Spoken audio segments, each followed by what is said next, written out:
तो आज हम लोग पढ़ेंगे कूलम्ब्स लॉ के बारे में। यानी कि कूलम्ब्स लॉ का हम जो टॉपिक पीछे कंप्लीट करा, आज उसके न्यूमेरिकल्स की बात करेंगे हम लोग। यानी कि कूलम्ब्स लॉ के ऊपर जितने भी टाइप के न्यूमेरिकल बनते हैं आज मैं सभी को कराने वाला हूँ। हालांकि एक वीडियो में नहीं करा पाऊंगा, मैं इस लेक्चर के अंदर सिर्फ 10 ही न्यूमेरिकल कराऊंगा आपको। उन 10 न्यूमेरिकल की आप प्रैक्टिस करें, ठीक है। मैं पूरे न्यूमेरिकल आपको नहीं कराऊंगा, मैं सिर्फ आपको न्यूमेरिकल का हिंट दूंगा और समझाऊंगा, है ना। उसके बाद आपको खुद से ही उसको सोल्व करना है और मैं एक प्लेलिस्ट बना दूंगा जिसमें हर एक न्यूमेरिकल का जो मैं देने वाला हूं आपको, इसका एक सॉल्यूशन विद पूरी डिटेल के साथ में आपको उस प्लेलिस्ट के अंदर मिल जाएगा, है ना। जैसे कि आज मैं थोड़ा हिंट दूंगा, कल मैं आपको उसके न्यूमेरिकल जो मतलब कि पूरा सॉल्यूशन होगा, जिस भी न्यूमेरिकल में आपको फिर भी दिक्कत आए, ठीक है, तो उसके बाद आपको प्लेलिस्ट में जाना है। जाने के बाद उस पर्टिकुलर न्यूमेरिकल को ही सर्च करना है और देखने के बाद आपको मिल जाएगा बहुत ही आसानी से। मैं एक पर्टिकुलर प्लेलिस्ट बनाऊंगा कूलम्ब्स लॉ न्यूमेरिकल्स की, ठीक है। तो उसके में जाने के बाद आपको जिस भी क्वेश्चन में डाउट हो इसके बाद, तो उस क्वेश्चन को आपको सर्च करके और उसका सॉल्यूशन देख लेना है वहां से। जैसे कि मैंने ये बहुत ही सारे 4 पेज में क्वेश्चन हैं, कितने क्वेश्चन हैं देखते हैं, 33 क्वेश्चंस मैंने आपको बहुत ही जितने भी टाइप के कूलम्ब्स लॉ के ऊपर क्वेश्चन बनते हैं, मैं सभी क्वेश्चंस को यहाँ पर लेकर के आया हूँ आपके लिए। तो इन्हीं सब क्वेश्चन को अगर जो आप कर लेते हैं तो फिर आपको कोई डाउट नहीं आएगा। इस पूरे क्वेश्चन का पीडीएफ आपको मैं डिस्क्रिप्शन में लिंक दे दूंगा, वहां से आपको जाकर के डाउनलोड करना है। इसका प्रिंट निकलवाने के बाद ही यहाँ पर इस न्यूमेरिकल को करने बैठे, क्योंकि मैं साथ में यहाँ पर जैसे कि मैंने चेक किया, अभी इसमें मैंने टाइप कराए थे नोट्स, तो उसके बाद मैंने चेक करा तो इसमें क्वेश्चन नंबर 4 होगा। यानी एक या दो क्वेश्चन, ज्यादा नहीं है, एक या दो क्वेश्चन ऐसे हैं जिसमें मैंने नोटिस किया कि थोड़ी सी मिस्टेक है, तो मैं साथ में आपको क्लियर करा दूंगा, ठीक है। जो भी मिस्टेक है मैं उसको सही करा दूंगा, ठीक है। वैसे इतनी बड़ी मिस्टेक नहीं, बहुत ही माइनर सी मिस्टेक है, आप खुद भी समझ सकते हो उस चीज को, ठीक है। तो मैं इसमें लेक्चर में 10 न्यूमेरिकल कराऊंगा, फिर अगले लेक्चर में 10 न्यूमेरिकल की हिंट दूंगा आपको, क्या तो समझाऊंगा। वो आपको खुद से ही करने हैं, क्योंकि आप जब तक खुद से नहीं करोगे तब तक आपको समझ में नहीं आएगा अच्छे से। यानी कि और जब तक आपको मजा ही नहीं आएगा करने में, यानी कि जब तक आप खुद से अटेम्प्ट नहीं करोगे, इतना तो सभी लोग जानते हैं। तो मैं पूरे न्यूमेरिकल यहाँ पर नहीं कराने वाला, पूरा सॉल्यूशन में प्लेलिस्ट के अंदर, प्लेलिस्ट जो बनाऊंगा इसकी पूरे सेट की, तो आपको उसके अंदर एक न्यूमेरिकल का, अलग अलग न्यूमेरिकल का, पर्टिकुलर न्यूमेरिकल का आपको पूरा सॉल्यूशन मिलेगा। तो आपको उसी पर्टिकुलर को देखना है, ठीक है। अगर जो डाउट आता है तो ही देखना है, ठीक है।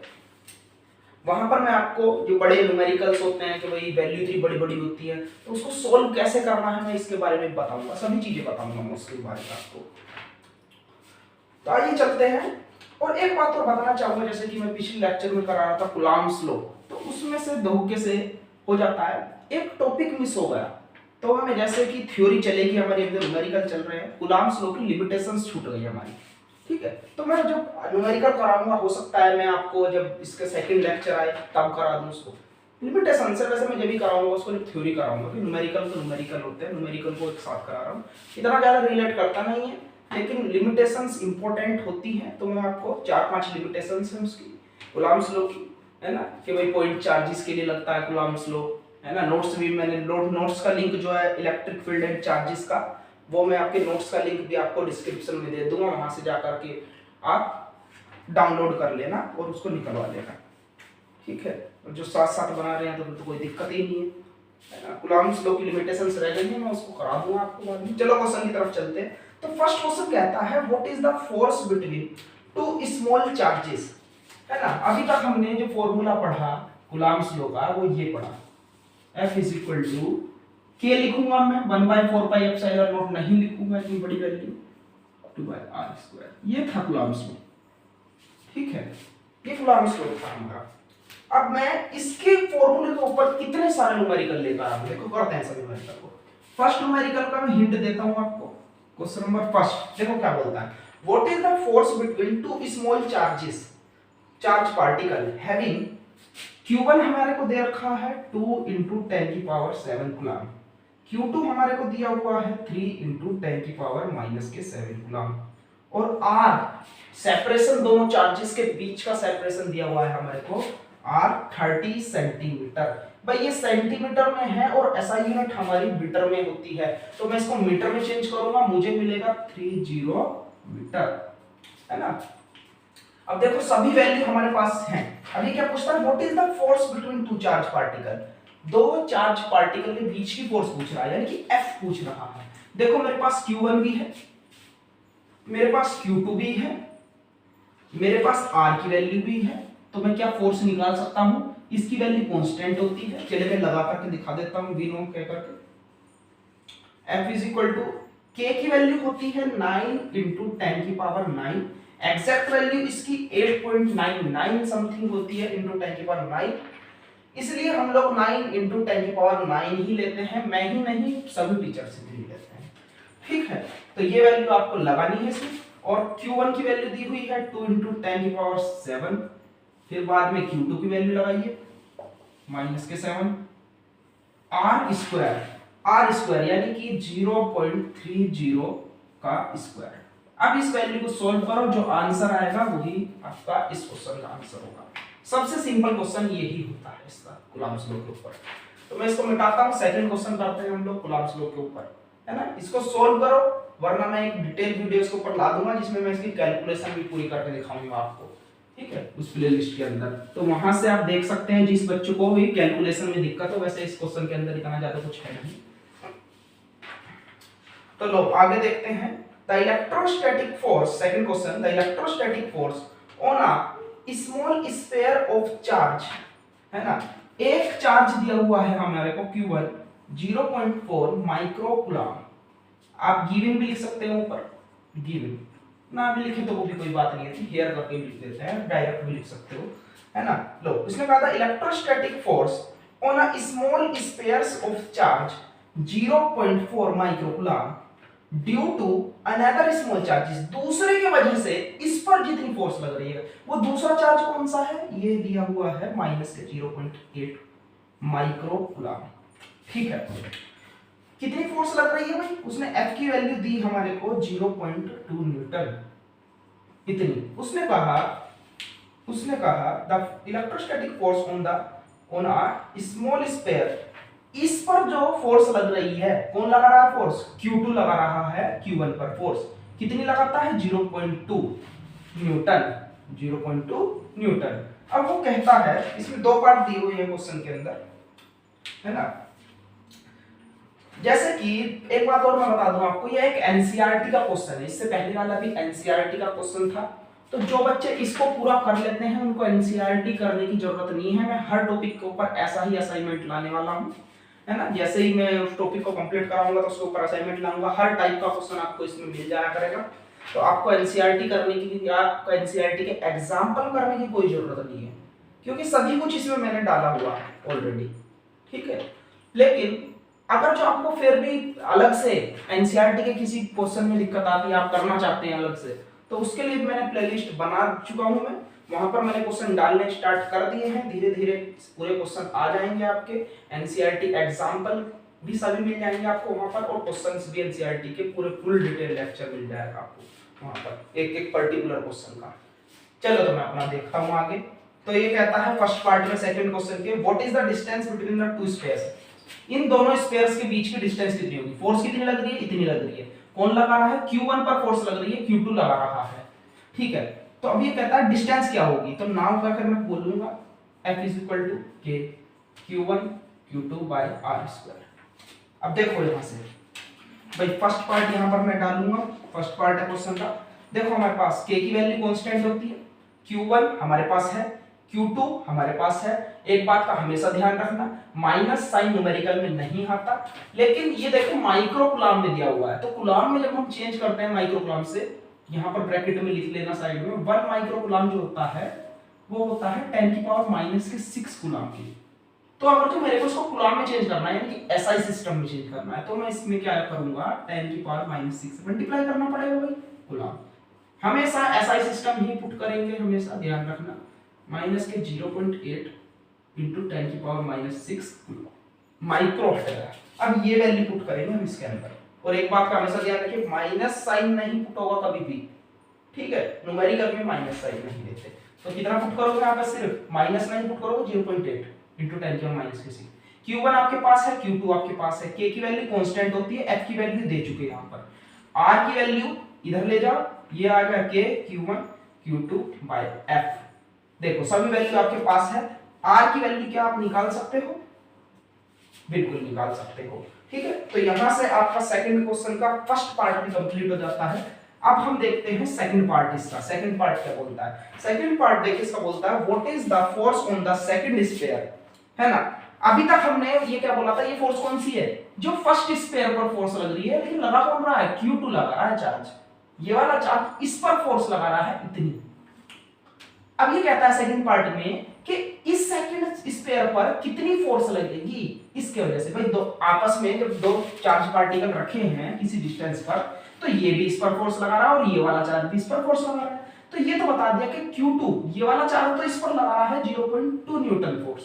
तो अब ये भी बताइए कि इस वाले चार्ज पर Q2 पर कितनी फोर्स लग रही होगी, Q1 की वजह से, Q1 की वजह से। तो सेकंड पार्ट में ये पूछता है, तो हम बोलेंगे according to Newton third law, जैसे हमने वेक्टर फॉर्म में भी प्रूफ करा, F12 फोर्स ऑन फर्स्ट पर ड्यू टू सेकंड, किसी तरह से -F21, दोनों फोर्सेस क्या आती हैं, इक्वल एंड अपोजिट, यानी कि हम किसी बॉडी पर जितनी एक्शन लगाए वो हमारे पर उतना ही क्या लगा देता है, रिएक्शन फोर्स लगा देता है, यानी कि दोनों फोर्स इक्वल। कहने का मतलब है, कहने का मतलब है ये Q1 था, ये Q2 था दूसरा चार्ज, ये फोर्स कौन सी थी, ये फोर्स जो Q1 पर लग रही है, किसकी वजह से, Q2 की वजह से। ठीक है, Q1 पर जो फोर्स लगा रहा है वो इतनी लगा रहा है, तो ये भी क्या लगाएगा, Q1 इतनी ही फोर्स इस पर लगाएगा। कैसे, जैसे हमने वेक्टर फॉर्म में प्रूफ करा, F12 F21, ये क्या बताता है, न्यूटन्स थर्ड लॉ को प्रूफ कर देता है, यानी कि हम किसी बॉडी पर जितना एक्शन लगा देते हैं उतना ही वो हमारे पर रिएक्शन लगाती है। तो हम लोग क्या बोल सकते हैं यहां से, the force on Q2 due to Q1 is equal to 0.2 newton, किसके अकॉर्डिंग, न्यूटन थर्ड लॉ के अकॉर्डिंग। ये सेकंड पॉइंट का आंसर होगा। ठीक है, तो दो क्वेश्चन हमने कंप्लीट करे, आगे देखते हैं। आगे देखो थर्ड क्वेश्चन बोलता है calculate the coulomb force between the to alpha particles. दो अल्फा पार्टिकल है, लो एक ये रहा एक ये रहा, ये बनाना नहीं है ना। अल्फा पार्टिकल पहले समझ लेते हैं अल्फा पार्टिकल होता क्या है ना। अल्फा पार्टिकल जो होता है, ये हीलियम देखा है, एटम हीलियम, हीलियम सुना होगा केमिस्ट्री के अंदर। हीलियम का एटॉमिक नंबर तो 2 होता है। ठीक है, अब एटॉमिक नंबर अगर जो इसका 2 होता है, एटॉमिक नंबर अगर जो इसका 2 होता है हीलियम का, है ना, मास नंबर 4 होता है, तो इसके अंदर 2 इलेक्ट्रॉन रहे होंगे, मान लो ये न्यूक्लियस इसकी, 2 इलेक्ट्रॉन इसकी सेल्स में घूम रहे होंगे। अब इस इलेक्ट्रॉन को भी निकाल दो और इस इलेक्ट्रॉन को भी निकाल दो, तो इस पर 2+ के चार्ज लगाना चाहिए दोनों इलेक्ट्रॉन को निकालने के बाद। और जब इसमें 2 ही इलेक्ट्रॉन थे, दोनों ही निकाल दिए, तो क्या बच गई, सिर्फ न्यूक्लियस ही तो बच गई इसकी, इलेक्ट्रॉन तो रहा नहीं। तो हम बोलते हैं the nucleus of an, the nucleus लिख भी सकते हो, जिस बच्चे को लिखना है समझने के लिए, the nucleus of an helium atom, the nucleus of an helium atom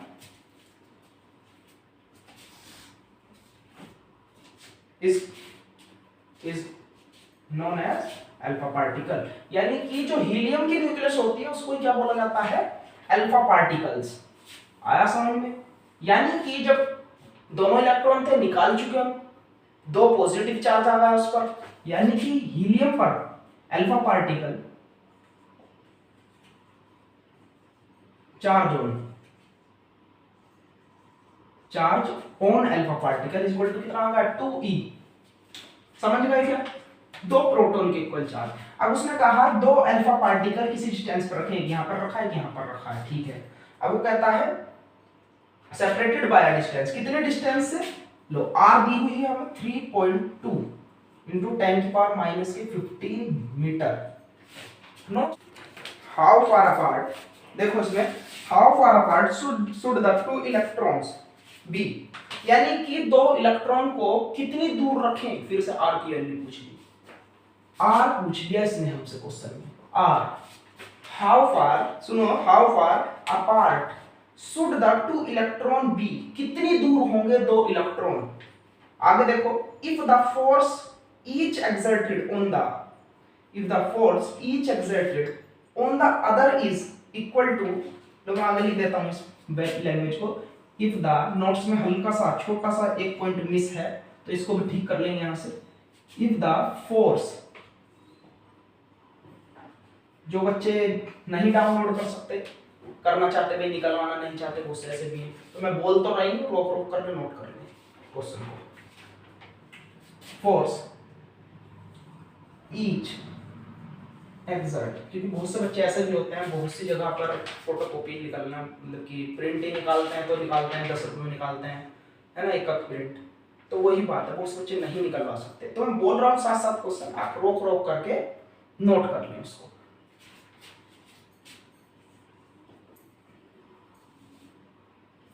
On the other is equal to the,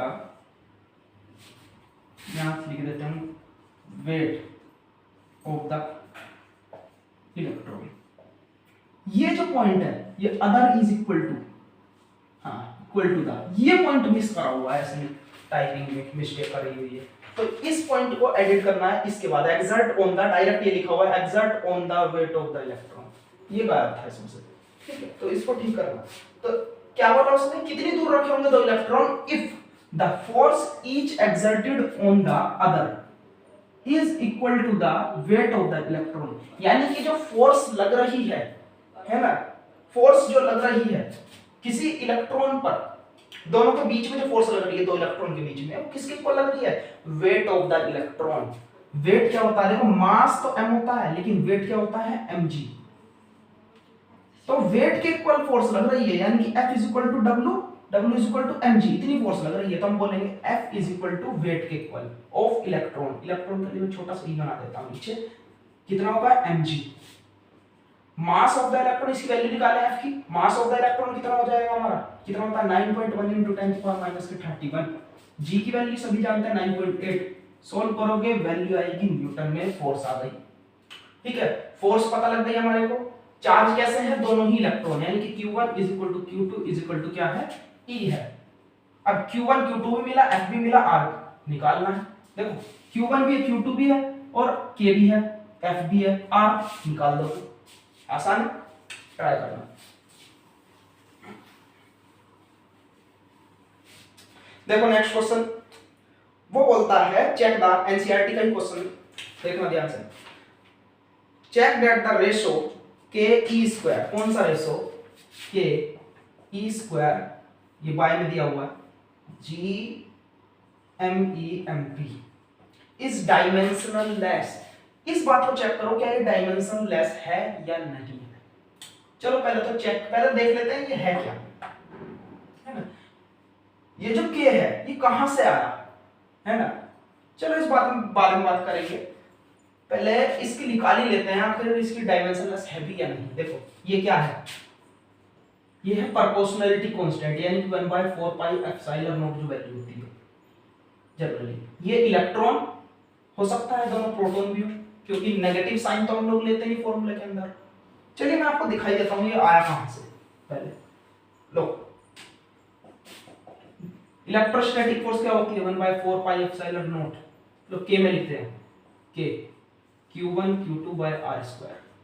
gravitational force क्या होती है, G M M by R square. मान लो एक इलेक्ट्रॉन हो इनमें से और दूसरा प्रोटॉन हो, यानी कि दो मास के बीच की फोर्स ये, और मान लो एक मास क्या हो हमारा, प्रोटॉन हो और दूसरा इलेक्ट्रॉन हो, तो एक इलेक्ट्रॉन दूसरा प्रोटॉन। इसी तरीके से भाई ये भी क्या होगा, एक इलेक्ट्रॉन दूसरा प्रोटॉन, यानी कि Q1 की वैल्यू कितनी हो गई, इलेक्ट्रॉन और दूसरा प्रोटॉन। प्रोटॉन पर और इलेक्ट्रॉन पर चार्ज सेम होता है, तो प्रोटॉन पर भी कितना होगा, ई ही होगा, दोनों का चार्जेस सेम होंगे, यानी कि इसको लिख सकते हैं के e square bye are square लिख सकते हैं। इसको फर्स्ट इक्वेशन बोलो, इसको सेकंड बोलो, अब ये इलेक्ट्रोस्टैटिक फोर्स है, ग्रेविटेशनल फोर्स है, कुछ अलग होगी इससे, है ना, कुछ अलग होगी। ऐसा तो नहीं हो सकता gravitational force is equal to electrostatic force, है ना, दोनों अलग अलग फोर्सेस हैं, तो इसको एफ डैश बोला हमने। अब क्या करो, फर्स्ट इक्वेशन बाय सेकंड करना जरा, यानी कि एफ बाय एफ डैश करती हमने, नोट भी कर सकते हो उसको, चलो डायमेंशन लेस बाद में चेक कर लेंगे, पहले आगे क्वेश्चन कर लेते हैं इसका, है ना। उसने बोला look up the table of physical constant and determine the value of किसकी, ये निकाला था हमने के e square by G M E m t, उसकी वैल्यू बताओ, यानी कि न्यूमेरिकल वैल्यू कितनी होगी, यानी, और ये क्या बताता है हमारे को। पहले सेकंड पार्ट ही कर लेते हैं इसका, फर्स्ट पार्ट बाद में करेंगे, डायमेंशनलेस है या नहीं है बाद में चेक करेंगे, अच्छा समझ में आएगा। दोनों को डिवाइड करो, जब दोनों को डिवाइड करोगे मान लो ऐसे ऐसे तो करोगे, दिखाना नहीं है, मैं दिखा रहा हूँ सिर्फ यहाँ पर, तो r से तो r कैंसिल हो गया, ठीक है, और देखो क्या मिलेगा, डिवाइड कर लेना e square by G M E M p, ये आ गया। अरे ये तो वही रेशो आ गया जो हमने दिया हुआ है क्वेश्चन के अंदर, यही तो दिया हुआ है के e square G M E M p, यानी कि ये किसको बताता है, the ratio of electrostatic force and gravitational force. इसकी वैल्यू निकालनी है, क्या वैल्यू पूछ रहा है क्वेश्चन के अंदर, तो k की वैल्यू क्या होती है, k की वैल्यू 9 into 10 की पावर 9, e की वैल्यू होती है 1.6 into 10 की पावर माइनस के 19 कूलम का स्क्वायर होगा, स्क्वायर है। यहां पर देखो g की वैल्यू होती है 6.67 into 10 की पावर माइनस के 11, मास ऑफ इलेक्ट्रॉन होता है 9.1 into 10 की पावर माइनस के 31, मास ऑफ प्रोटॉन होता है 6.27 into 10 की पावर माइनस के 27। अब इस वैल्यू को सोल्व करोगे तो आपके पास आंसर आएगा, एक मिनट रुक जाओ, डायरेक्ट आंसर बता देता हूं, सोल्व करने में बहुत ज्यादा टाइम लग जाएगा, समझाना है जनरली मेरे को, 1.287 into 10 की पावर 39, ये आंसर आएगा सोल्व करने का। सोल्व जरूर करना, नहीं तो एग्जाम में धोखा खा जाओगे, कैलकुलेशन ही नहीं होती सबसे। हालांकि मैं कैलकुलेशन करनी फिर से सिखाऊंगा, इसकी एनसीईआरटी वाले क्वेश्चन में भी करूंगा मैं ये क्वेश्चन, और उसमें भी डालूंगा इस क्वेश्चन को, जहां पर मैं इसके पूरा जो हमारा सेट चल रहा है ये, इसके सॉल्यूशन जो यहां पर मैं दूंगा, ठीक है, तो आप कहीं से भी कर सकते हैं। अब देखो ये किसका रेशो था, f by f dash is equal to 2.287 into 10 की पावर 39। अब बहुत से लोग, हो सकता है आपका अप्रोक्सीमेट में आए, तो ये वैल्यू को फोकस करना बस, इस वैल्यू कुछ भी आए, क्योंकि ये वैल्यू इतनी ज्यादा बड़ी है, इसके रिस्पेक्ट में बहुत ज्यादा छोटी है, तो अप्रोक्सीमेट में हम बोल देते हैं कि अगर जो ये वैल्यू ठीक आती है 39, तो क्या आंसर हमारा ठीक है, तो इस पे आपको फोकस करना। चलिए मैं आपको आगे बताता हूं इस क्वेश्चन में, तो इससे क्या पता लगा आपको, देखो f, इस f डैश को इधर ले जाओ, 2.287 into 10 की पावर 39, और क्या आ गया ये f डैश, ये इलेक्ट्रोस्टैटिक फोर्स है, ये ग्रेविटेशनल फोर्स, यानी कि electrostatic force is equal to gravitational force के कब इक्वल हो सकती है, जब हम इतनी वैल्यू को ग्रेविटेशनल फोर्स के साथ में मल्टीप्लाई कर दें। देखो कितनी बड़ी वैल्यू 39, यानी कि हम लोग क्या कह सकते हैं इससे कि electrostatic force is much stronger than the, किससे, ग्रेविटेशनल फोर्स से। इस लाइन को लिख लो उसके बाद में, hence electrostatic force is much greater than the gravitational force. तो इससे ये कंक्लूजन निकल चुका हमारा, ठीक है। आगे देखो वो कहता है इस क्वांटिटी को, यानी कि इन दोनों के रेशो को, इलेक्ट्रोस्टैटिक फोर्स और ग्रेविटेशनल फोर्स के, इस क्वांटिटी को उसमें दिया हुआ है, ये क्वांटिटी इसके अंदर, इसको चेक करो डायमेंशनल लेस है या नहीं है, इसकी कोई डायमेंशन है भी या नहीं है, तो हम इसको चेक कर लेते हैं। तो नाउ कह के लिखो अब के e square by G M E M p. अच्छा यहां पर देखो के का डायमेंशनल फॉर्मूला होता है, हमने फोर्स से निकाला था, यहां से निकाल सकते हो आप लोग कि r की मल्टीप्लाई यहां पर करो, देखो f r स्क्वायर, हमें तो k का डायमेंशन फॉर्मूला चाहिए ना, तो k को एक साइड छोड़ो, k f के लिए न्यूटन, r एक डिस्टेंस है यानी कि मीटर स्क्वायर, है ना, q चार्ज है, ये भी चार्ज है तो कूलम स्क्वायर।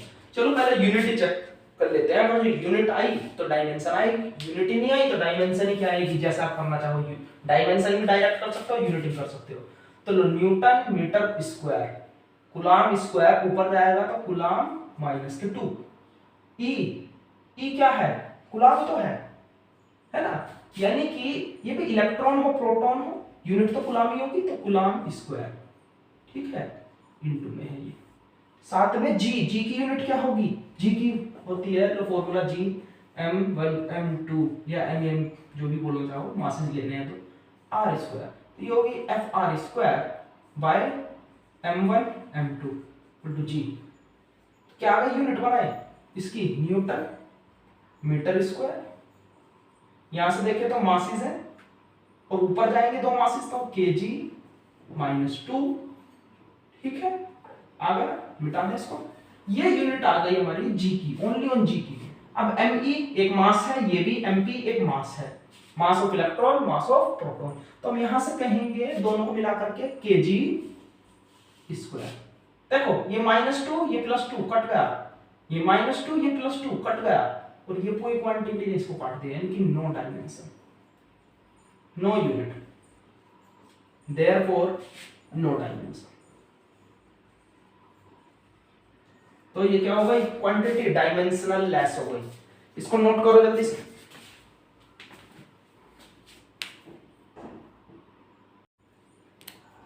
हालांकि मैं कैलकुलेशन करनी वैसे ज्यादातर तो मैंने यहीं पर बता दिया इनके बारे में, फिर चल क्या रहा है इसमें क्वेश्चन में, ठीक है, पूरा का पूरा, ठीक है। तो ये तो पूरा क्वेश्चन हो ही गया, ये वाला कैलकुलेशन बची है ना। फिर भी मैं इस क्वेश्चन को आपको कराऊंगा जरूर, ठीक है, ताकि आपका कॉन्सेप्ट क्लियर हो जाए पूरी तरीके से, ठीक है। वैसे आपको उस वीडियो को देखने की जरूरत नहीं पड़ेगी, क्योंकि जो अच्छे बच्चे हैं वो तो कर ही लेंगे, लेकिन डाउट आ गया तो फिर कैसे करोगे, है ना। कैलकुलेशन में डाउट आया, किसी भी तरीके का डाउट आया तो मैं उसको डालूंगा जरूर। आपका अगर डाउट आए तो आप उसमें जाकर के पूरा डिटेल आंसर देख सकते हो कि आखिर हुआ क्या हकीकत में। वैसे ये क्वेश्चन तो पूरा ही होगा, कुछ बचा नहीं, मेरी कैलकुलेशन नहीं हुई बस, और सब कुछ हो गया। लो आगे देखते हैं। देखो क्वेश्चन नंबर 7 में बोलता है, बिल्कुल सेम डुप्लीकेट क्वेश्चन है इसका ही। Coulomb's law for electrostatic force between the 2 point charges, 2 point charges हैं उनके बीच में कूलम्स लॉ मुझे लग रहा है हमारा इलेक्ट्रोस्टैटिक फोर्स लग रही है, and the Newton's law of gravitation, gravitational force भी लगानी है उसके बीच में, बिटवीन द 2 स्टेशनरी मासेस, यानी कि दो तो चार्ज है हमारे पास और दो मासेस हैं जिसमें फोर्स लग रही है। Both have inverse square law, दोनों ही क्या फॉलो करता है, इनवर्स स्क्वायर लॉ। कहने का मतलब ये भी है इसका कि ग्रेविटेशनल फोर्स और कूलम्ब फोर्स जो है हमारी, यानी कि इलेक्ट्रोस्टैटिक फोर्स जो है हमारी, वो दोनों ही क्या फॉलो करती है, inverse square law. Inverse square law का मतलब हो गया, ये देखो इनवर्स F क्या होता है इस फॉर्मूले में, inversely proportional to r square, यानी कि और ग्रेविटेशनल फोर्स में भी क्या होता है F, ग्रेविटेशनल फोर्स में भी r स्क्वायर, यही तो होता है inverse square law, 1/r square, यानी कि both are follow inverse square law, है ना। अब ये कहता है कंपेयर देयर, फर्स्ट पार्ट में है ना, देखो अब ये कहता है ना, both follow inverse square law dependent on the distance charge masses, ठीक है। फर्स्ट पार्ट में देखो ये कहता है compare their strength of these forces, इन दोनों फोर्स की वो क्या है हमारी, कि हाँ स्ट्रेंथ कंपेयर करो ग्रेविटेशनल फोर्स की और इलेक्ट्रोस्टैटिक फोर्स की। ये तो इसमें यही तो करा है ना, दोनों की क्या करी हमने, स्ट्रेंथ को ही तो कंपेयर करा कि जो ग्रेविटेशन इलेक्ट्रोस्टैटिक फोर्स है much stronger than gravitational force, यही तो हमने कंपेयर करा इसमें। अब वही दोबारा बोलता है इसी क्वेश्चन में कि इस चीज को कंपेयर करो और रेशियो बताओ, इसका मैग्नीट्यूड बताओ। फर्स्ट इसका भी फर्स्ट पार्ट है, ए का फर्स्ट पार्ट, ए क्वेश्चन का first part, for an electron and proton. देखो इसमें हम क्या करता, इलेक्ट्रॉन और प्रोटॉन, ये भी इलेक्ट्रॉन का चार्ज और एक प्रोटॉन का चार्ज, दोनों का सेम होता है, इसलिए ई स्क्वायर बोल दिया था। यानी कि जितना ये करा अब तक, यहां से लेकर के जहां से डिवाइड करना शुरू करा था, है ना, यहां तक पूरा उतार कर फर्स्ट पार्ट का आंसर आ जाएगा। सेकंड पार्ट में बोला इसके, ये सेकंड जो क्वेश्चन है, फॉर 2 प्रोटॉन, अभी हमने क्या लिया, एक इलेक्ट्रॉन एक प्रोटॉन। अब वो कहता है इसी बात को दोबारा रिपीट करो, किसको लेकर के, अब दोनों प्रोटॉन लो, ये भी प्रोटॉन ये भी प्रोटॉन, और ये स्क्वायर ही रहना है क्योंकि चार्ज दोनों प्रोटॉन हो या इलेक्ट्रॉन हो सेम ही रहता है। तो दोबारा कर दो इसी को, फिर आंसर निकालो, है ना। एनसीईआरटी का एग्जांपल है हालांकि। इसका भी बी पार्ट देखो, एक और पार्ट है इसमें बी पार्ट। अब देखना इसमें एक्सेलरेशन पूछ रहा है, इसमें थोड़ा सा समझने वाली बात है, इसमें समझो। वो कहता है estimate the acceleration of electron and proton, यानी कि उस वाले क्वेश्चन में कहता है, लो सेकंड बी पार्ट इसका हुआ गया, वो कहता है एक इलेक्ट्रॉन एक प्रोटॉन, यानी एस्टिमेट द एक्सेलरेशन, एक वैल्यू बताओ of electron and proton due to electrical force of their mutual attraction, जो इलेक्ट्रिकल फोर्स लग रही है इसके बीच में, उसके वजह से एक्सेलरेशन कितना प्रोड्यूस हुआ। यानी कि भाई अट्रैक्शन होता है तो खींचते हैं, तो खिंचाव पैदा होगा तो एक्सेलरेशन आएगा उसके अंदर, या फिर रिपेल करेंगे तो एक्सेलरेशन आएगा। वैसे एक इलेक्ट्रॉन एक प्रोटॉन का अट्रैक्शन होगा और एक्सेलरेशन आएगा, ठीक है। तो उस एक्सेलरेशन की वैल्यू पूछ रहा है। आर की वैल्यू इसने गिवन करी है 1 एंगस्ट्रॉम। 1 एंगस्ट्रॉम इक्वल टू होता है 1 इक्वल टू 10 की पावर माइनस के 10 मीटर। तो हम इसको लिख सकते हैं 10 की पावर माइनस के 10 मीटर, ठीक है।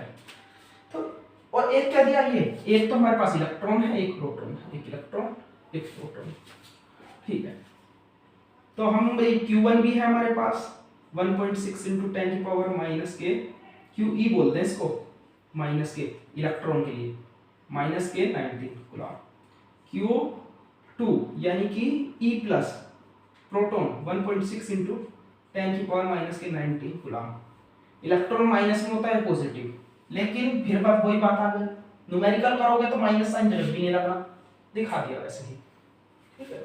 ले पता है नहीं, पहले तो फोर्स निकाल लो, चलो ठीक है। देखो सारी वैल्यू है, क्यू भी है, ये वाला क्यू भी है, आर भी है, तो फोर्स तो निकाल लोगे, फोर्स निकाल लेना यहां से, ठीक। अब फोर्स आ गई तो एक चीज तो आपने पढ़ी होगी, now F is equal to ma, ठीक है, न्यूटन्स का लो, F is equal to ma, तो एक वैल्यू निकालना है F बाय m, ये वैल्यू आ गई। तो फॉर क्या हो, इलेक्ट्रॉन, यानी कि भाई दोनों एक्सेलरेशन प्रोड्यूस करेंगे, ये भी एक्सेलरेशन लेगा और ये भी, दोनों पर एक्सेलरेशन होगा जब अट्रैक्शन होगा दोनों का, ठीक है। ये भी खींचेगा ये भी खींचेगा, ठीक है। अब दोनों के पास एक्सेलरेशन होगा, यानी कि पहले तो एक का निकालो, एक इलेक्ट्रॉन का एक्सेलरेशन निकालो, फिर प्रोटॉन का, दोनों का अलग आएगा, है ना। एक बात ऐसे लगा सकते हो, प्रोटॉन है वो क्या था, मास ज्यादा होता है इलेक्ट्रॉन से, ठीक है। तो इलेक्ट्रॉन जो है वो तेजी से खींचेगा, उसमें एक्सेलरेशन ज्यादा होगा, और प्रोटॉन में थोड़ा कम होगा। लेकिन वैल्यू क्या होगी, तो acceleration for electron to force, अच्छा तो फोर्स तो दोनों के बीच की सेम ही होनी है, ठीक है। तो फोर्स तो हमेशा वही लोगे जो ये लग रही है, तो इस फोर्स की वैल्यू को ऊपर पुट करना जो निकलेगी यहां से, m, यहां पर कौन सा लगाओगे, मास ऑफ इलेक्ट्रॉन, और फोर्स रख के मास ऑफ इलेक्ट्रॉन में आप लोग जानते हो कांस्टेंट होता है, आंसर आ जाएगा, क्या जाएगा, acceleration of electron. For proton E plus, तो E प्लस ये माइनस कर दो उसको, तो ये फोर्स यही वाली रखी जाएगी, और यहां से अब क्या आएगा, mp, मास ऑफ प्रोटॉन, फिर से आंसर आएगा, अलग आंसर आ जाएगा। लो सेकंड पार्ट हो जाएगा। अब मिटा रहा हूं मैं इसको। किसने क्वेश्चन कर चुके, हम 7 क्वेश्चन हम लोग कर चुके।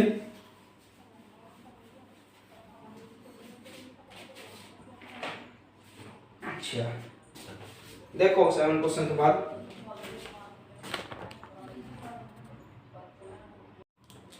8 क्वेश्चन देखो। 8 क्वेश्चन बहुत ही ज्यादा आसान है, ठीक है। ट्राई करना नहीं होता है तो फिर मैं कराऊंगा इसको, वैसे मैं समझा देता हूँ। 8 क्वेश्चन के अंदर एनसीईआरटी का एग्जांपल है, उसने कहा ये हमने यहाँ रिजिड सपोर्ट से एक स्फीयर को लटकाया हुआ है, ठीक है। अब दूसरी जगह हमने क्या कहा, एक स्फीयर इसके पास में लाया, कितने सेंटीमीटर डिस्टेंस पर, 10 सेंटीमीटर पर, ठीक है। ये पास में लाया मैं एक इंसुलेटर से पकड़ करके, ये एक इंसुलेटर है, स्ट्रिंग्स जो चिमटा टाइप जो होता है, हाथ से पकड़ करके इसके पास में लेकर के आए और रख दिया, तो इन दोनों के बीच में भाई फोर्स लगेगी, दो चार्ज स्फीयर है दोनों, एक ए एक बी, ये ए ये बी, अब जब हम इसके पास में लेकर गए दोनों पर फोर्स लगेगी, ठीक है लगेगी। अब उसने कहा एक नया स्फीयर लाओ और इससे टकराओ, कौन सा, सी स्फीयर, तो कंडक्शन हुआ, चार्ज हो जाएगा, रिडिस्ट्रीब्यूट हो जाएगा। और उसने कहा एक और अलग स्फीयर लाओ, डी स्फीयर, और ला करके इससे टकराओ, तो इसका चार्ज, दोनों ये सी और डी क्या है, अनचार्ज है। और जब ये दोनों अनचार्ज है तो दोनों की जो भी चार्ज आएगा दोनों पर, तो क्या हो जाएगा, रिडिस्ट्रीब्यूट हो जाएगा, जितना चार्ज इस पे है वो इस पर चला जाएगा, यानी कि रिडिस्ट्रीब्यूट हो जाएगा। कंडक्शन आपने पढ़ा है उसके हिसाब से, जो हमने पढ़ा था पीछे, कंडक्शन हो जाएगा, यानी कि चार्जेस बढ़ जाएगा, इस पर भी बढ़ जाएगा, इस पर भी। तो अब उसने कहा चार्जेस तो लो बढ़ जाएगा, अब इन दोनों को, ये वाला जो स्फीयर था और ये वाला जो स्फीयर था, दोनों को हटा दो, कंडक्शन के बाद हटा दिया। अब उसने कहा इस स्फीयर को पास में ले आओ, कितने पास में ले आओ, 5 सेंटीमीटर पर, लो अब ले आओ 5 सेंटीमीटर पर, कुछ टाइम बाद 5 सेंटीमीटर। अब बताओ कि न्यू फोर्स ऑफ अट्रैक्शन क्या होगी दोनों के बीच में, अब बताओ न्यू फोर्स ऑफ अट्रैक्शन दोनों के बीच में क्या होगी। तो भाई कुछ नहीं हुआ, डिस्टेंस ये रही, चार्जेस का पता रहेगा, कंडक्शन के बाद सोल्व करना, निकल जाएगा चार्ज कितना रह जाएगा इस पर, फिर इस पर निकालना कितना रह जाएगा, दोनों के चार्जेस पता होंगे, डिस्टेंस पता है बीच की, के की वैल्यू कांस्टेंट होती है, आंसर आ जाएगा। आसान क्वेश्चन। क्वेश्चन नंबर 9 देखेंगे हम लोग।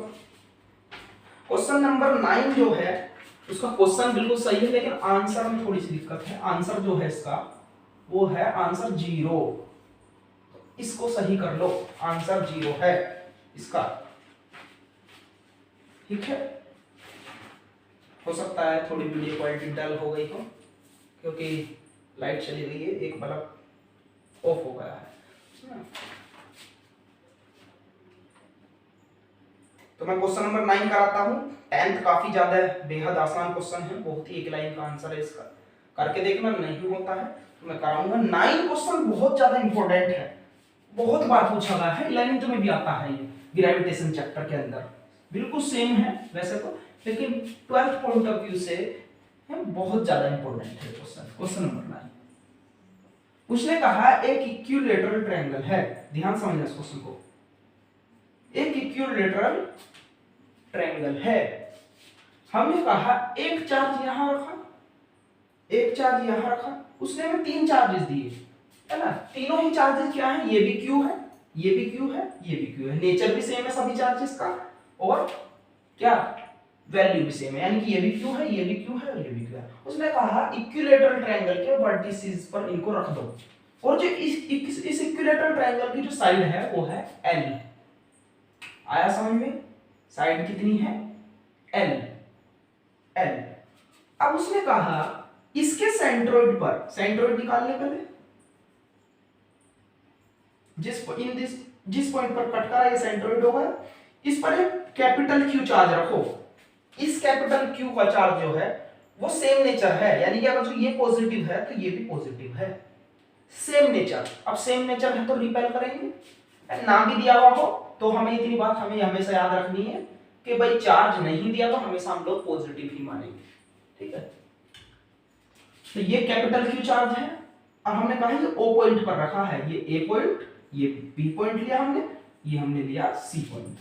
ये कहता है what will be the force on, net force पूछ रहा है चार्ज क्यू पर कितनी लगेगी, इसने पूछा लो what is the force on q, इस क्यू चार्ज पर नेट फोर्स क्या लगेगी, क्यू चार्ज पर, इसको निकालेंगे। चलो पहले देखते हैं भाई, ये भी इस पर फोर्स लगाएगा, ये भी इस पर फोर्स लगाएगा, और ये भी इस पर फोर्स लगाएगा।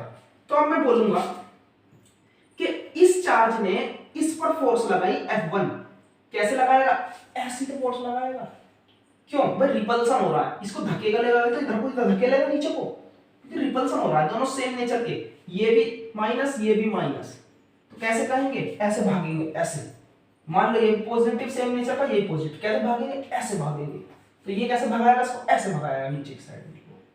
हमने कहा इसने F1 फोर्स लगाई, इसी तरीके से ये इस पर ये जो है इस पर फोर्स लगाएगा इधर को F2, इसी तरीके से ये इस पर फोर्स लगाएगा, हमने बोला F3 फोर्स लगाई इसने इधर को, ठीक है। F3 फोर्स लगाई, ये हो गया F1 F2 F3। आया क्या? ठीक है, इस फिगर को बना लो पहले तो।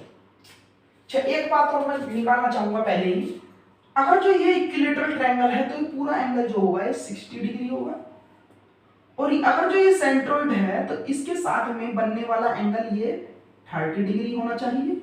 ठीक है, अगर जो ये 30 है और ये भाई सीधा मीडियन आता है इस पर, जब सेंट्रोइड निकालते हैं ये 90 होता है हमारा मैथमेटिक्स के अनुसार, ये 90 ये 30 और तीनों एंगल का सम क्या होता है 180, तो ये वाला जो इतना एंगल बचा है कितना बचा 60 डिग्री। इसी हिसाब से मैं बोल सकता हूं ये पूरा कितना है 30 डिग्री, और ये वो 60 डिग्री इक्विलेटरल ट्रायंगल, इसका हाफ 30 डिग्री, तो ये फिर से कितना होगा 60 डिग्री। ठीक, तो ये टोटल एंगल कितना होगा पूरा, ये भी 60 इतना और ये भी 60, तो टोटल 120 होगा। तो मैं कहूंगा ये एंगल जो है ये 120 डिग्री का है। आया समझ में? ठीक है, अगर जो ये 120 है, ये वाला एंगल 120 है, ये वाला नीचे वाला, तो इसका वर्टिकली अपोजिट ये भी कितना होगा 120 डिग्री। आई थी बात समझ में? तो मैं इसको मिटा देता हूं, इसकी कोई जरूरत नहीं पड़ेगी, बस इसको याद रखो 120। अभी देखना, हमने कहा ये वाला चार्ज पार्टिकल इस पर F1 फोर्स लगाता है, इसकी वैल्यू क्या होगी, now F is equal to क्या होता है K Q1 Q2 by R square, ये जर्नल फॉर्मूला हमारा। अब मैं बोलूंगा therefore F1 is equal to कितना होगा हमारा, ये चार्ज दोनों के बीच की डिस्टेंस कितनी होगी, हमने बोला AO इसकी डिस्टेंस है, ये O ये AO, तो हम बोलेंगे K Q1 Q2 यानी कि ये Q ये कैपिटल Q यानी Q कैपिटल Q, हमने बोला AO बीच की डिस्टेंस AO। ठीक है, अब हम इस क्वेश्चन के अंदर हमें ये वैल्यू तो कोई सी दी हुई नहीं है, तो आंसर कैसे निकालेंगे कितनी फोर्स लग रही है।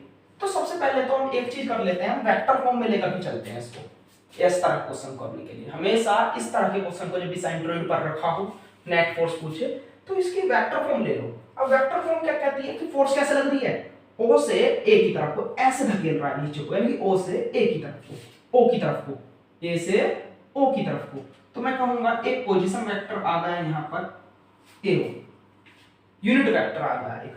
इसी तरीके से मैं F2 की वैल्यू निकालूंगा, यानी कि ये वाली फोर्स ऐसे जो लग रही है इस Q चार्ज पार्टिकल पर, कौन लगा रहा है ये वाला Q, तो इसने लगाई फोर्स, लोग मैं यहां पर वेक्टर लगा देता हूं K Q फिर से यही रहना है, लेकिन ये डिस्टेंस होगी BO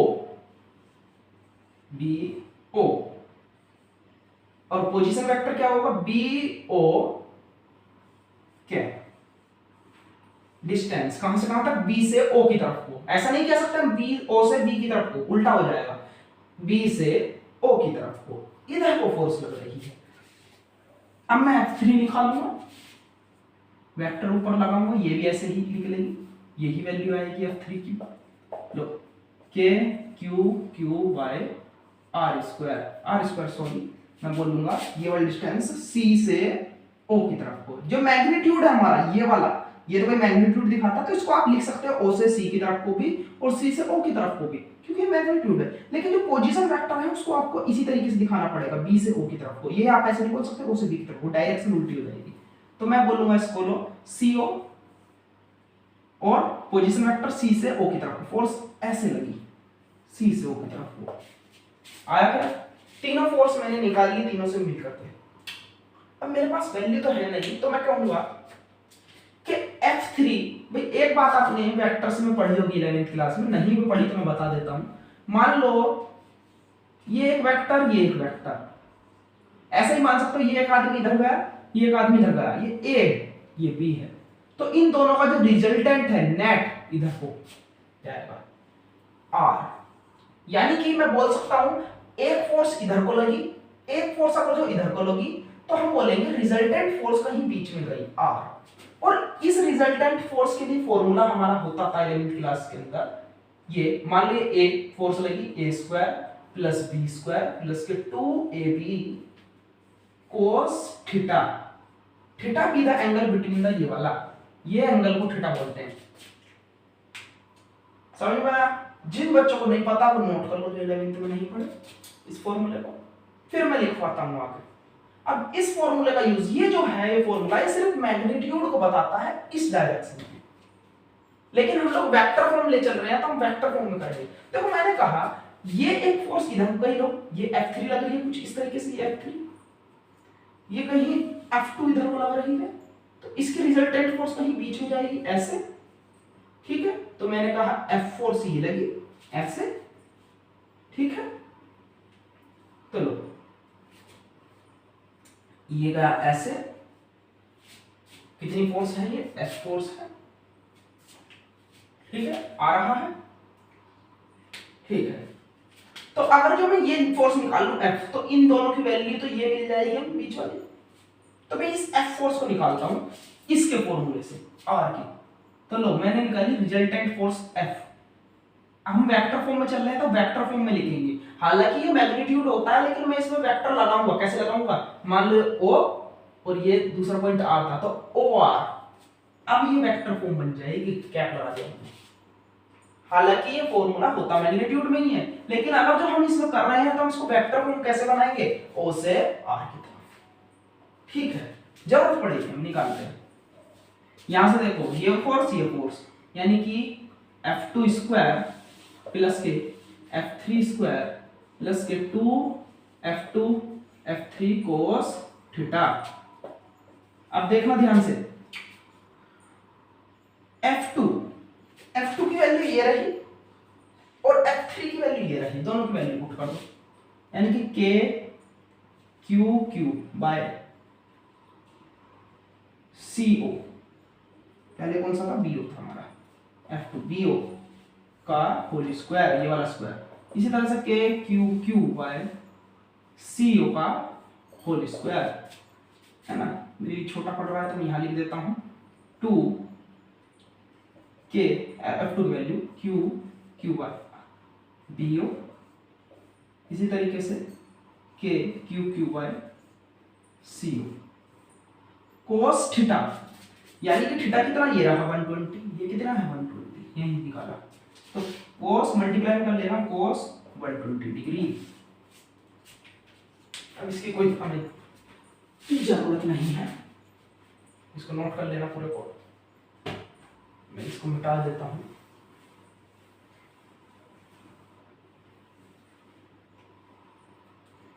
देखो यहां से K BO, अच्छा अगर जो चले चीज समझ लो, ये था ये था ये था, ये ऐसे था ये ऐसे था ये ऐसे था, ये O पॉइंट था ये A पॉइंट था, ये B ये C था। मैथमेटिक्स के अकॉर्डिंग हम इतनी बात ही बोल सकते हैं कि सेंट्रोइड पर जो डिस्टेंस होती है ये वाली डिस्टेंस, यानी कि BO is equal to CO is equal to AO। अगर जो कोई चार्ज सेंट्रोइड पर रखा है, कोई ऑब्जेक्ट सेंट्रोइड पर रखा है, तो अकॉर्डिंग टू मैथमेटिक्स में बोल सकता हूं BO equal to CO equal to AO। इस बात को याद रखो, यानी कि सभी इक्वल होंगे। ब्रैकेट में यहां पर दिखा दो, इस वैल्यू को यहां पर दिखा दो ब्रैकेट में बराबर में, ऐसे बराबर में जैसे हम लोग दिखा देते हैं, क्योंकि अभी हम दोनों वैल्यू को इक्वल रखेंगे, BO और CO को इक्वल रखेंगे, जरूरत पड़ेगी हमारे। लो मैं रखने वाला हूं, लो मैंने बोला कि Q स्क्वायर बाय, इसको मैंने BO ही रहने दिया, इसको भी मैं BO कह दूंगा कि बार CO को भी मैंने क्या कह दिया, तो BO, क्योंकि सभी इक्वल है। दिखाना पड़ेगा साइड में पर इस बात को, प्लस के 2। अगर जो मैंने सबको BO कहता चल रहा हूं, तो देखो ये BO ये CO, ऊपर की वैल्यू सेम है तो ये स्क्वायर बन जाएगा पूरा, BO का 2, लो Q और कैपिटल Q BO का होल स्क्वायर। अच्छा, और cos 120 की वैल्यू होती है माइनस के 1/2, ठीक है, ये वैल्यू नीचे की है। cos 120 की वैल्यू होती है माइनस के 1/2, 2 से 2 कैंसिल हुआ। अब मैं देखो क्या बोलूंगा, मैंने कहा देखो ये वैल्यू और ये वैल्यू स्क्वायरिंग में है और तीनों ही कॉमन है, तो मैं इसको कॉमन ले लेता हूं, Q स्क्वायर बाय BO। का होल स्क्वायर कॉमन आया, अंदर बचा सिर्फ मेरे पास, अंदर बचा, यहां पर 1 आ जाएगा, यहां पर भी 1 आ जाएगा प्लस 1, यहां पर देखो ये माइनस है, माइनस बाहर आएगा मल्टीप्लाई में तो -1 आ गया। अब देखो ये पूरी वैल्यू अंडर रूट के अंदर है स्क्वायरिंग में, तो अंडर रूट से बाहर आएगी तो एक वैल्यू बाहर आएगी, bo आ गया, आ गया क्या? ठीक है।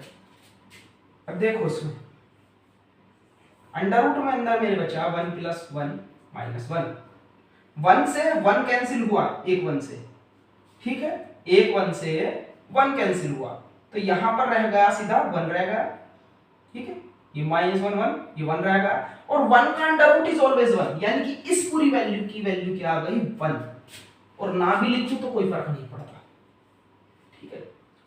ये तो मैग्नीट्यूड आ गया किसका, f का।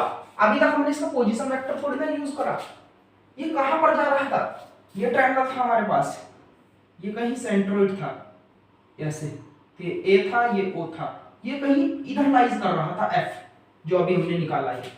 तो इसका पोजीशन वेक्टर किधर की तरफ था, o पॉइंट से a की तरफ, तो यहां बोलूंगा o से a की तरफ इसका पोजीशन वेक्टर था। किस किस का, एक तो F2 फोर्स लग रही थी यहां पर, और इधर लग रही थी F3 फोर्स, और इधर लग रही थी कहीं F1 फोर्स, ठीक है। तो F1 को देखो और इसको देखो, भाई तीनों वैल्यू सेम है हमारी, AO BO = CO।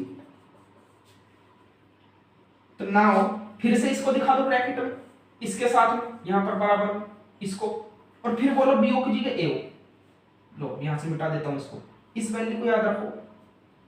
देखो अगर जो मैं फिर से नेक्स्ट लाइन में लिख लेना इस बात को, इसको लिख करके फिर अब मैं जो चेंज करने वाला हूं इसको नेक्स्ट लाइन में AO, अब BO की जगह मैंने AO लिख दिया, तो इस पूरी वैल्यू को देखो और इस F1 की वैल्यू को देखो, दोनों ही वैल्यू क्या इक्वल है,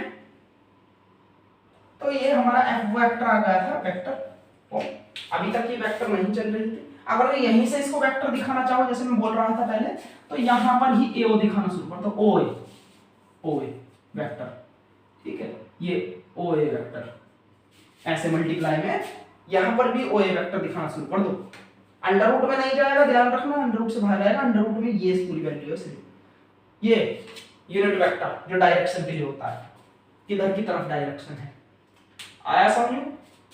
तो देखो ये F1 की वैल्यू और ये कैपिटल ये F की वैल्यू दोनों इक्वल है बिल्कुल, बस डिफरेंस क्या है, बस डिफरेंस क्या है, ये जो इसका वेक्टर है यूनिट वेक्टर, ये A से O की तरफ कहता है, ये कहता है इधर से इधर को जाओ नीचे को, है ना, और ये कहता है जो रिजल्टेंट निकल कर रहा है F2 और F3 का, ऊपर की तरफ जाओ इतनी ही वैल्यू, मान लो अगर जो इतना ही नीचे को जाओ कह रहा है, ये इतना ही ऊपर को, ठीक है, ये कह दो कि जितनी फोर्स ये नीचे को लगा रहा है, ये दोनों मिलाकर के उतनी ही फोर्स ऊपर को लगा रहे हैं, तो net force on the centroid charge particle यानी कि कैपिटल Q विल बिकम 0, यानी कि net force on the capital Q क्या हो जाएगी, 0 हो जाएगी। तो उस हिसाब से मैं कह सकता हूं, तो इसके बाद इतनी वैल्यू यहां तक करने के बाद लिखो, इसके बाद लिखो, इसके बाद the force F1 and F vector लगाना जरूरी है दोनों के ऊपर, the force F1 and F both are equal and opposite, both are equal and opposite, both are equal and opposite,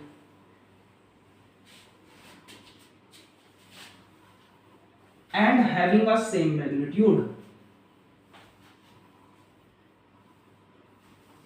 both are equal and opposite लिखवा दिया ना, ठीक है, सेम मैग्नीट्यूड मत लिखो, both are equal and opposite, so cancel out, so cancel out, hence the net force on capital Q charge, the net force on Q charge